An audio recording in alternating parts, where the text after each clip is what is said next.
Hello,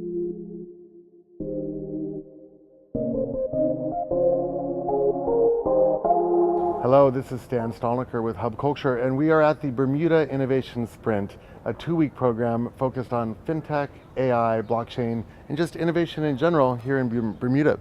Joining me is Mr. Sean Moran, who is the interim CEO of the Bermuda Business Development Agency. Welcome. Hi, Stan. Thank you very much. You're the great, official welcome wagon for people coming to Bermuda and setting up businesses here. Tell me a little bit about why Bermuda. What's the Bermuda advantage? Well, we feel there's a lot of advantages to setting up in Bermuda, not least our tax and regulatory structure, the reputation of our jurisdiction from a compliance and regulatory standpoint, our location, nestled nicely in the North Atlantic between New York and London.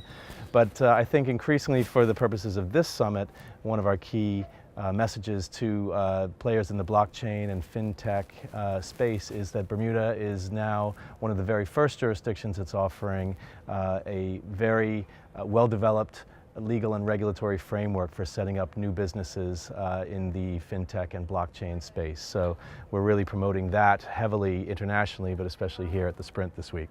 So in terms of these new regulations that are coming in, there have been 3 laws passed. So can we kind of touch on what those 3 things are? There's something called DABA, something called the ICO law, and then there's something on banking. So give me a quick little highlight. So yeah, 3 pieces of legislation. The first to pass in June was the ICO bill, which governs the issuance of coin offerings and tokens, and that is a great piece of legislation that is creating some certainty around this and some very specific requirements for ICO issuers that are not present in a lot of other jurisdictions. So we think that is a very good structure to build to attract some of the best and brightest in the ICO space.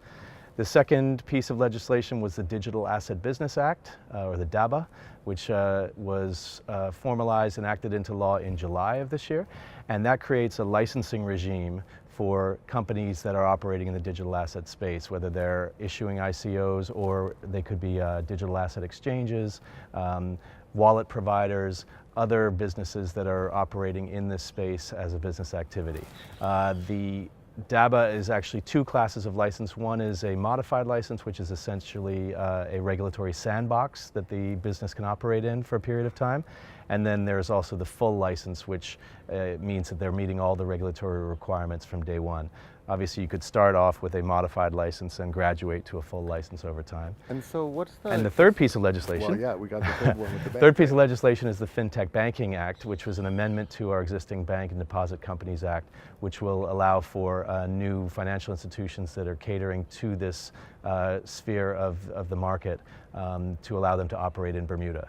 So it's basically a restricted banking license for banks operating in that space. And that's a very new thing because there's traditionally been a single banking license, and this is going to maybe open up for new types of services, new types of financial services coming out of Bermuda? Correct, yeah. The existing banking license regime requires that the banks have to provide the full gamut of banking services, including retail banking services.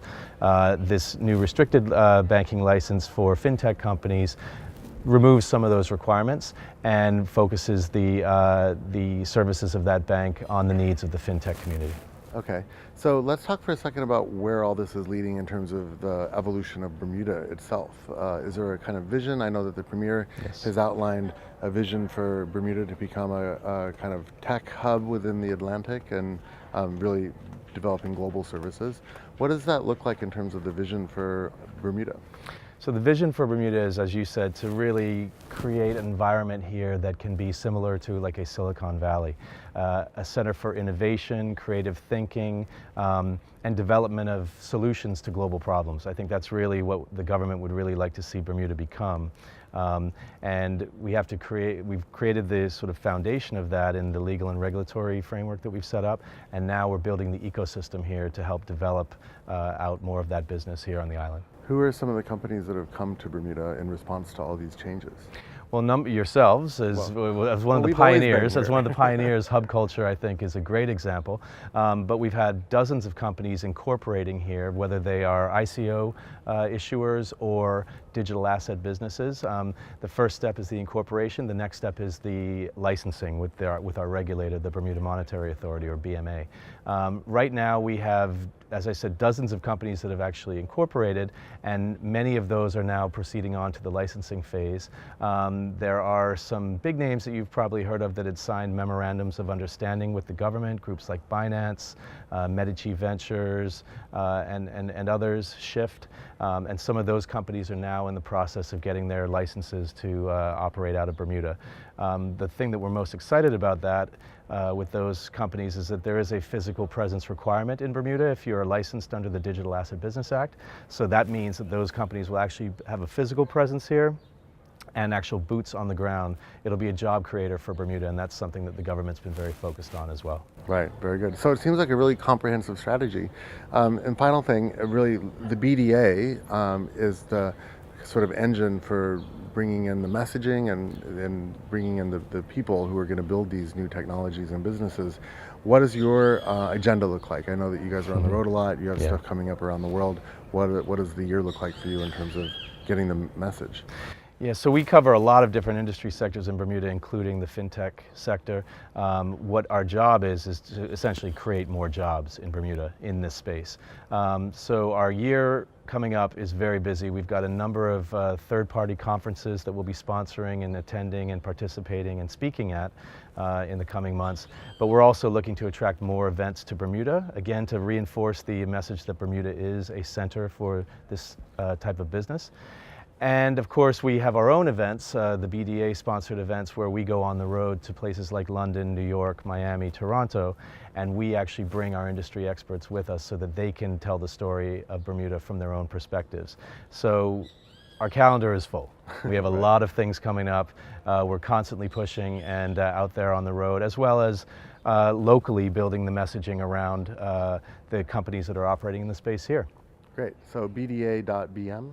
BDA.bm is our website. There's also Fintech.bm, which is a separate but related website that's focused specifically on this space and has plenty of marketing materials on there, as well as the instructions for how you go about applying for an ICO or a DABA license. Okay, very good. Yeah. Thanks very much, Sean. You're very welcome. I'm Stan Stolniker here at the Bermuda Innovation Sprint in a beautiful place and in a very advanced place increasingly. So thanks so much. You can find more at bermudasprint.com for other events happening over this period, as well as hublive.tv for content, interviews, and discussions with many of the exciting companies that are coming to Bermuda for this project. So thanks so much. Thank you.